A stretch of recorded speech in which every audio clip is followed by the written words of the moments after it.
Que a graça e a paz de Deus e Pai esteja em nossos corações nessa manhã. Amém, irmãos? Eu quero pedir aos irmãos perdão porque minha voz não está boa, mas vamos orar a Deus para que o Espírito Santo trabalhe em nossos corações, para que os irmãos possam entender as palavras que serão ditas segundo a palavra de Deus e que o Espírito Santo nos impressione com o poder da sua palavra nesta manhã. Amém? Como o tema já foi anunciado, o grande mistério. Nós vivemos num mundo em que existem muitos mistérios.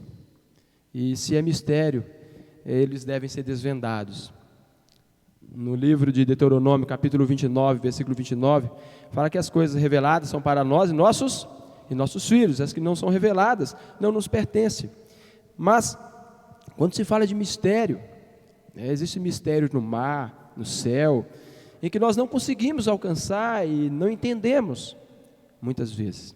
Mas o mistério que nós vamos falar nesta manhã é um mistério ainda mais complexo. É um mistério que fala de duas vidas. Quando Deus une um casal, pega um homem e pega uma mulher completamente diferentes entre si e agora coloca dentro de um lar, dentro de uma residência.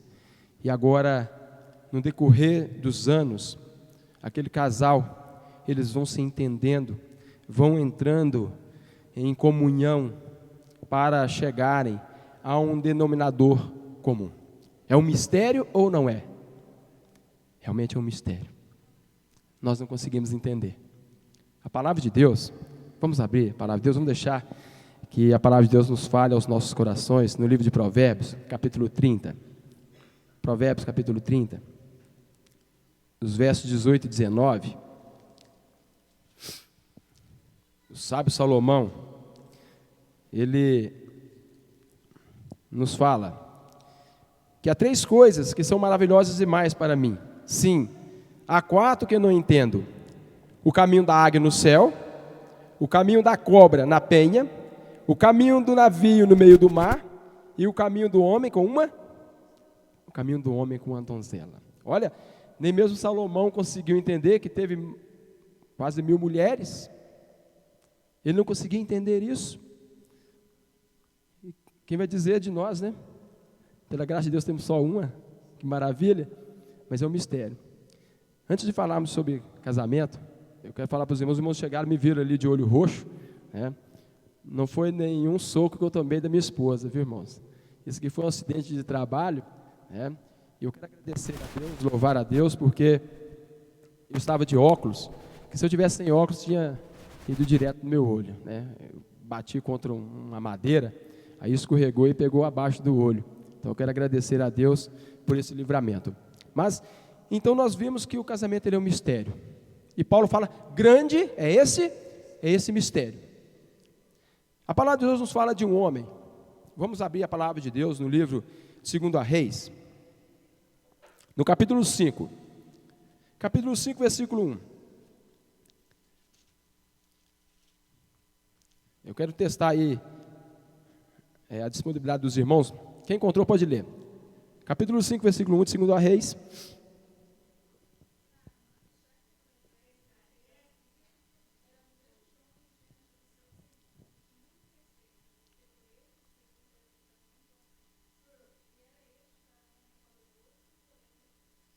Olha só. Obrigado, viu, irmão? Aqui a palavra de Deus nos fala de Naamã. Quem era este homem? Ele era o comandante do exército da Síria. E existiam algumas qualidades neste homem. Pelo menos 7 qualidades existiam na vida deste homem. Primeiro, ele era um líder. Ele era um exemplo a ser seguido. Onde quer que fosse. Naamã ele era reconhecido. A segunda qualidade, ele era um grande homem. Ele era respeitado por todos. Todo grande homem, ele adquire respeito, ele impõe respeito. E esse homem, ele era respeitado. A terceira característica, ele era admirado. Até pelo próprio rei, ele era admirado. A quarta, ele era influente. Toda a Síria conhecia aquele homem, e também os seus inimigos o conheciam. mas principalmente toda a Síria o conhecia. Ele era conceituado, todos tinham um bom conceito de Naamã. A sexta característica, ele era um homem vitorioso. Nunca havia conhecido uma derrota. E a sétima, ele era um herói. Aqui nos fala na última parte desse versículo que ele era um herói de guerra. Ele era um herói de guerra. E ele era aplaudido por toda a nação. Onde aquele homem ia, ele era aplaudido, porque ele era um herói. Ele era reconhecido. Só que tem um porém. Na última parte do versículo, o que nos diz? Ele era o quê? Leproso. Agora então imagine, Naamã, na guerra, ele comandava a guerra, mas chegava em casa, ele era obrigado a tirar o quê? A máscara. Quando Naamã tirava a máscara, o que aparecia em Naamã? A lepra, os seus defeitos. Em casa, Naamã ele tinha que tirar a máscara. Bem, a vida deste homem retrata muitos lares em que nós vivemos hoje. Muitos homens, fora de casa, são exemplo, são aplaudidos, são heróis no trabalho, são pessoas gentis, pessoas admiradas, pessoas que são reconhecidas, pessoas que são honradas, mas quando chega dentro do seu lar, como são? São desvalorizadas. Na verdade, isso nos indica que muitos homens têm duas faces. Ele coloca uma máscara e sai para as ruas, e quando chega em casa, ele é obrigado a retirar essa máscara, e quando tira essa máscara, ele se torna um lixo, mostrando a sua fraqueza, e ele desrespeita, e é desrespeitado, ele não admira ninguém, e também não é admirado, ele não recebe aplausos, porque muitas vezes as suas atitudes não são dignas de aplauso, e por isso, nós precisamos aprender com Naamã.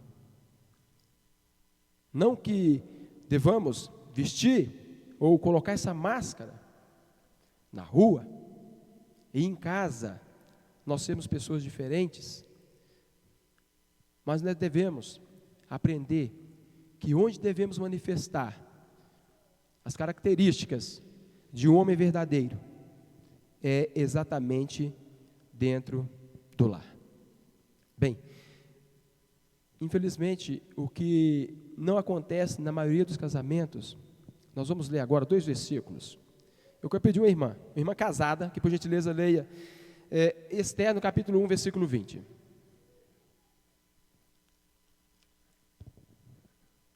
Esther, capítulo 1, versículo 20.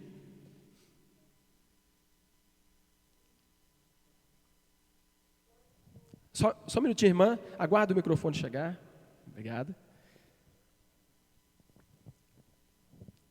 E o irmão pode ir preparando 1 Pedro capítulo 3, versículo 7. O irmão casado. Pode ler. Quando for ouvido o mandado que o rei decretar em todo o seu reino, vasto que é, todas as mulheres darão honra a seu marido, tanto o mais importante quanto o menos importante. Olha só, muito obrigado. O irmão que encontrou, 1 Pedro capítulo 3, versículo 7. Agora o irmão. Quem encontrou? Eu quero o irmão.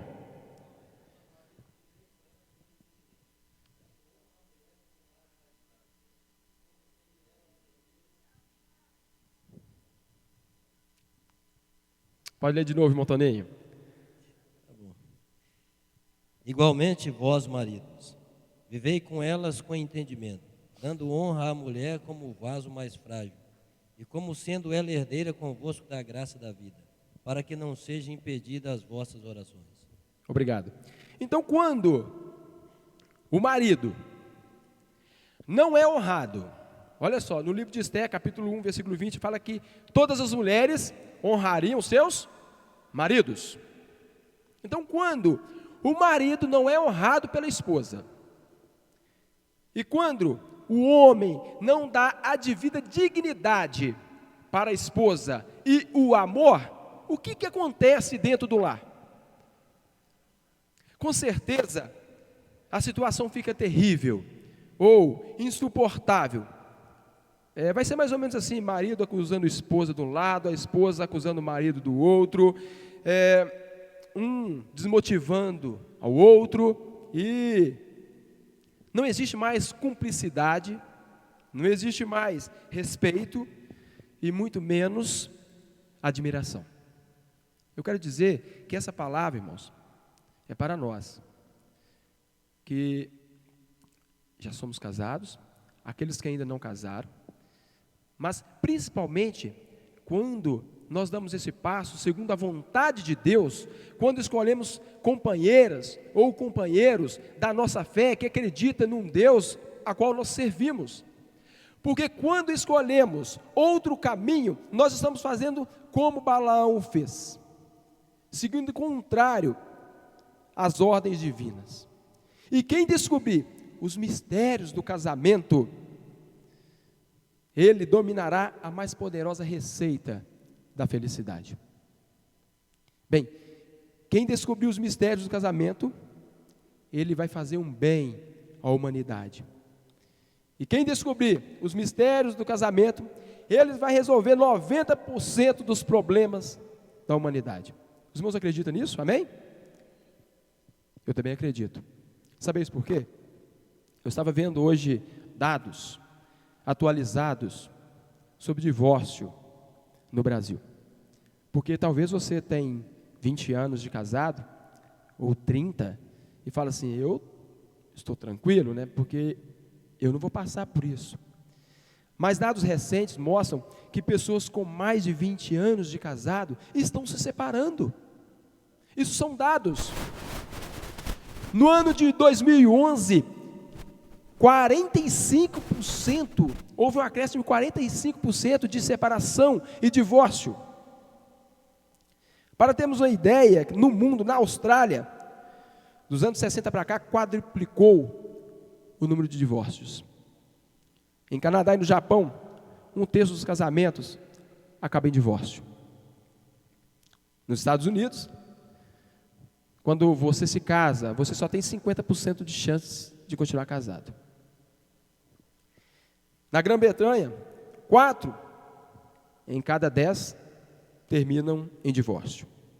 No Zimbábue, 2 em cada 5, quer dizer, dá quase 50%, também termina em divórcio. Olha, os dados são assustadores. E agora, e muitas vezes, para cada casamento que vai a água abaixo, existe um que está com o barquinho dele à deriva, sem nenhum controle. E eu falo para cada um de nós colocarmos a barba de molho, porque o inimigo não brinca. Ele está trabalhando de uma maneira poderosa para destruir a base da igreja e a base da sociedade. E ele usa as suas artimanhas. Então muitas vezes você pensa, eu vou chutar o balde, vou jogar tudo para o alto. Eu creio que ninguém aqui vai falar, e ninguém que está me ouvindo pela internet vai falar que você já pensou em chutar o balde e jogar tudo para o alto. Mas você vai tomar uma decisão diferente nessa manhã, de jogar tudo nas mãos de Deus, nas mãos de Jesus, porque é Ele que resolve os nossos problemas. Bem, eu escolhi esse hino, o hino 359. Quando eu escolhi esse hino, eu pensei, mas o que esse hino tem a ver com relacionamento? Tem alguma coisa a ver, irmãos? Tudo a ver. Porque se do teu pecado você quer se livrar, o sangue de Jesus tem poder. Vícios, paixões, se você quer dominar, o sangue de Jesus tem esse poder. Se você tem problemas na família, com seus filhos, com sua esposa, é o sangue de Jesus. Então muitas pessoas estão casadas, mas emocionalmente estão divorciadas. Então nós vamos abrir a palavra de Deus e vamos ver alguns princípios básicos para que possamos ter um relacionamento saudável, não somente aqui na igreja, não somente lá fora, mas principalmente dentro dos nossos lares. No livro de Efésios, capítulo 5. Aqui agora nos fala desse mistério. O versículo 32 fala que grande é esse mistério. Mas eu me refiro a Cristo e a igreja. Bem, uma das características da personalidade das pessoas, ela só é reconhecida quando eles têm um ditado que fala que come sal juntos. Uma vez minha esposa olhou para mim e falou assim: eu te conheço, eu sei o que você vai fazer. E eu cocei a cabeça e falei: realmente ela me conhece. Efésios 5, versículo 32. Realmente, a sua esposa te conhece e o seu marido também te conhece. A ponto de nós prevermos ações que cada um poderia ter em diversas situações. Não é assim? Nós muitas vezes prevemos o que o nosso cônjuge vai fazer. Sabe por quê? Porque nós o observamos, nós o conhecemos. Então, todo relacionamento, ele é sustentado pela graça de Jesus. Porque quando nós falamos do relacionamento entre Cristo e a igreja, esse relacionamento, ele é sustentado pela graça. No livro de Efésios, capítulo 2, versículo 8, fala que pela graça sois salvos, mediante a fé, isso não vem de vós, é dom de Deus. Então, para o primeiro passo, para uma vida vitoriosa, A2, ou A3, ou A4, que são os filhos, é a graça que deve permanecer em nossos corações. Primeiro que a graça, ela não exige perfeição. Porque se a graça de Jesus exigisse a nossa perfeição, nós estaríamos perdidos. Porque é pela graça que nós somos salvos.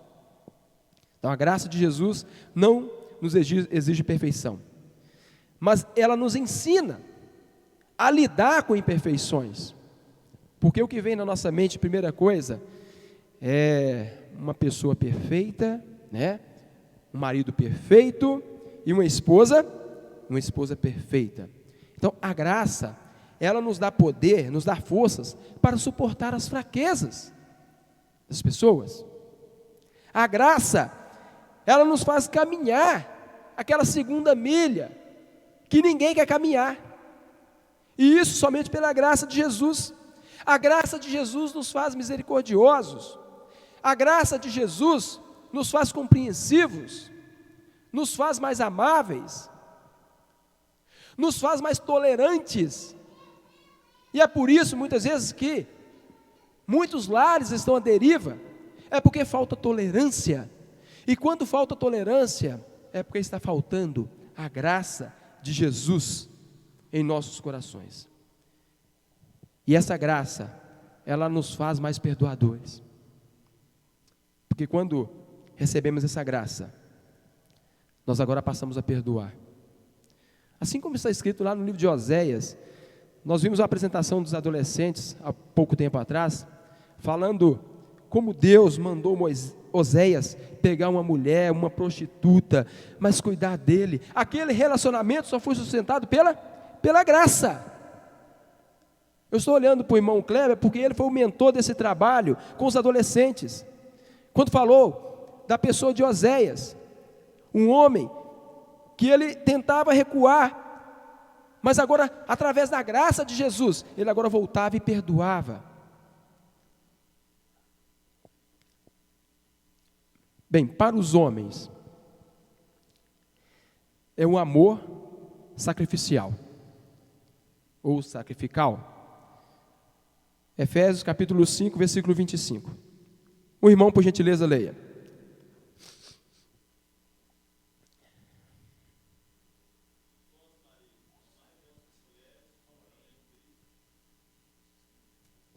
Aguarde o microfone, que os nossos irmãos internautas querem ouvir também. Vós, maridos, amai vossas mulheres, como também Cristo amou a igreja, e a si mesmo se entregou por ela. Verso 26. Para a santificar, purificando com a lavagem da água pela palavra. Obrigado. Irmãos, este é o mesmo amor com que Cristo nos amou. Quando Paulo fala, maridos, amai vossa mulher, como também Cristo amou a igreja, este amor é a ponto de entregar a vida, a ponto de fazer sacrifícios, e este amor, ele tem o poder de transformar, tem o poder de santificar, tem o poder de purificar a sua esposa. Este amor, ele é poderoso, ele é capaz de transformar a sua esposa triste, abatida, numa esposa maravilhosa. Mas só será possível isso acontecer quando este amor existir por parte do marido. Ele exerce uma força transformadora na mulher.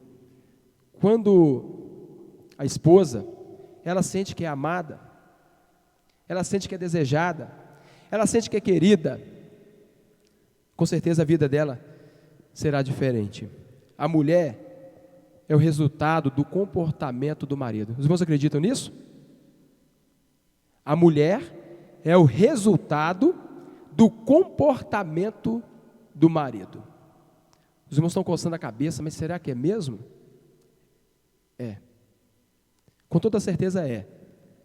A mulher é o resultado do comportamento do marido. E a ausência desse amor por parte do homem, o que faz com a mulher? Bem, a mulher sempre vai andar triste, vai ficar com feridas profundas. Muitas vezes a mulher perde a alegria de viver. Eu estava lendo uma história de uma mulher que estava sofrendo no hospital, estava à beira da morte, e o seu marido lá. Bem, algo tocou em seu coração, e ele tomou uma decisão. Ele entrou naquele quarto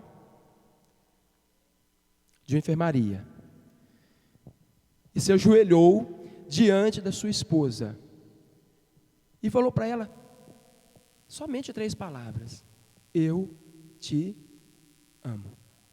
Sabe o que aconteceu? A mulher reviveu, a mulher ressuscitou. Eu estou vendo que as irmãs estão sorrindo, mas é isso que as mulheres gostam de ouvir. Ela ressuscitou mesmo, e é verídico. Muitas mulheres estão morrendo por falta de palavras e de atitudes bondosas e amorosas por parte dos maridos. Aliás, existem mulheres que nem sabem o que é isso. Não sabe o que é ser amada, não sabe o que é ser desejada, não sabe. Irmãos, e este amor, ele só pode ser revelado através de uma pessoa que tem íntima comunhão com Deus.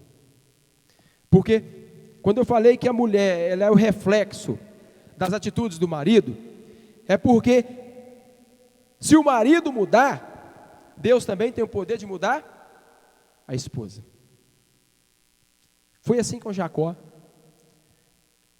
Jacó, quando ele reconheceu que ele estava errado, quando ele reconheceu que ele havia enganado o seu irmão, Ele agora teve postura diferente.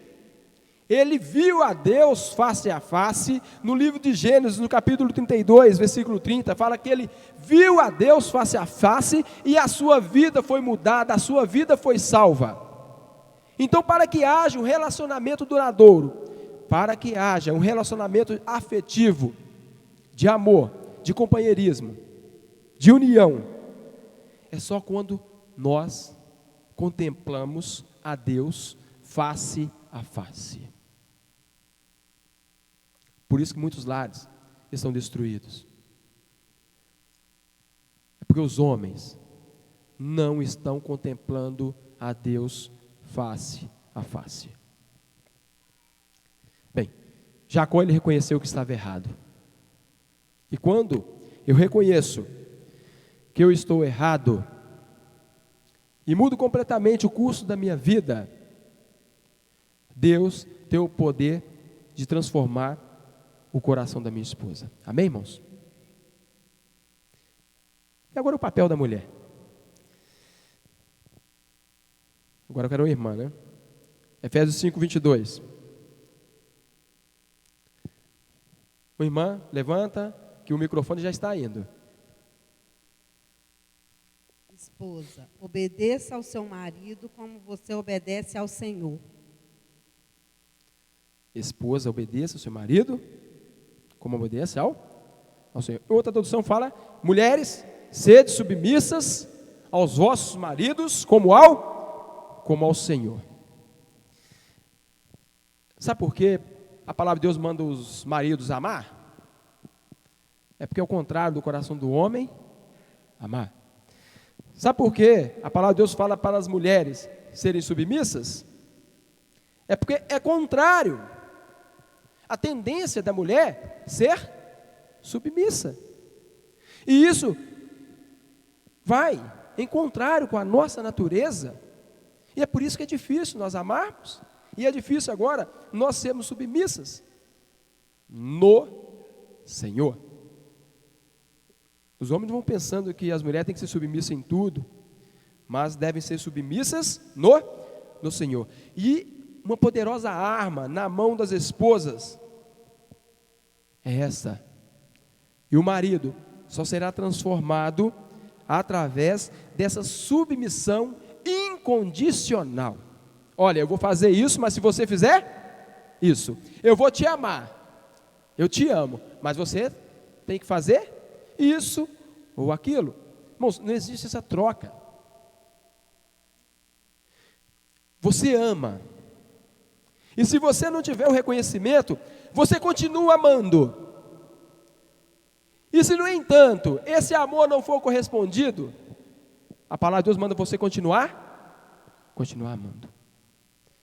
Você é submissa. E seu marido não te ama, continue sendo submissa. E contudo ele não te amar, a palavra de Deus fala a você para que você seja submissa, ainda que ele não te ame. E essa palavra é dura por causa disso. Porque a falta ou a ausência dessa submissão, ela apodrece o marido.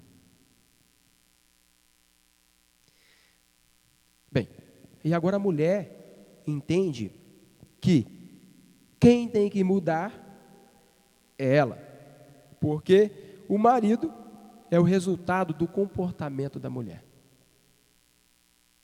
É por isso que esse relacionamento, ele é mútuo, porque o marido, ele é o resultado do comportamento da esposa, e a esposa é o resultado do comportamento do marido. Se você é uma esposa amável, se você é uma esposa submissa, com certeza o seu marido irá amá-la.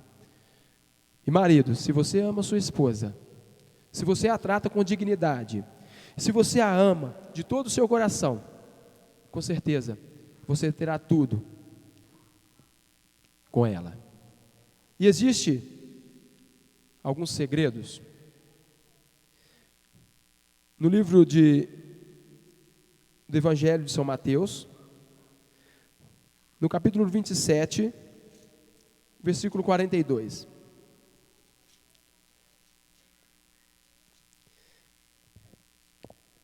Evangelho segundo Mateus, capítulo 27, versículo 42, que nos diz assim: salvou os outros, a si mesmo não pode salvar-te? É rei de Israel? Desça da cruz e creremos nele.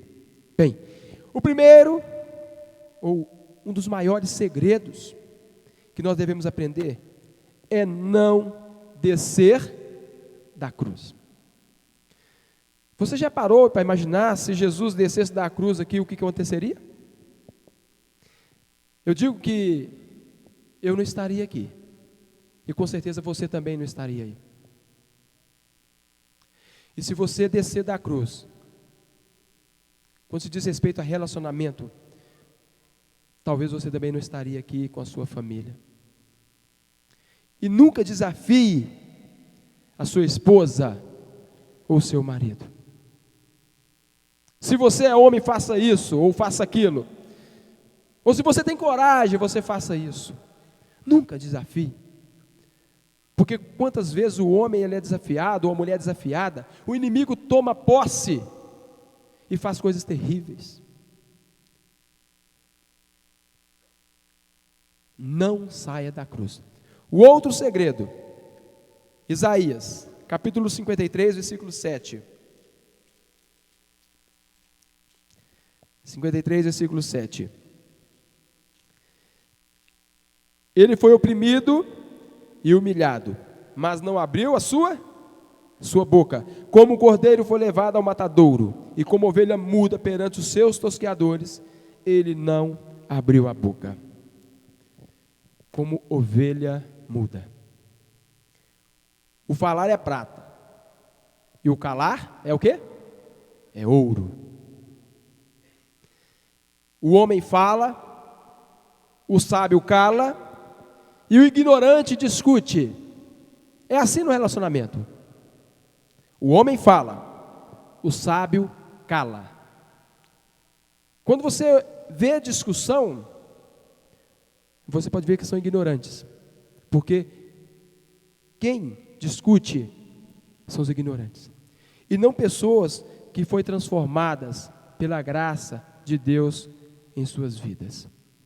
E o que Deus quer fazer em nossas vidas nessa manhã é transformar os nossos lares no Salmo 126.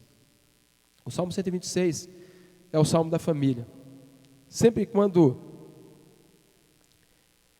nessa visão do casamento, né, o Salmo 128, que é o Salmo da família, mas nós vamos ler o Salmo 26, porque nós precisamos ser consolados. Quando o Senhor restaurou a sorte de Sião, ficamos como quem sonha. Então a nossa boca se encheu de riso e a nossa língua de júbilo. Então entre as nações se dizia: grandes coisas fez o Senhor por nós, por eles. Com efeito, grandes coisas fez o Senhor por nós, e por isso estamos alegres. Restaura, Senhor, a nossa sorte, como as torrentes do Neguebe. Os que com lágrimas semeiam com júbilo ceifarão. Quem sai andando e chorando enquanto semeia, voltará com júbilo, trazendo os seus feixes. Vamos orar ao Senhor. Quando o Senhor restaurou as nossas famílias, quando o Senhor restaurou as nossas vidas, então a nossa boca se encheu de riso e a nossa língua de júbilo. Então se dizia entre as nações, grandes coisas fez o Senhor em nossas famílias, e por isso nós estamos alegres. Que o Senhor possa restaurar as nossas famílias nessa manhã. Se estamos com filhos desviados, oremos para que o Senhor os retorne.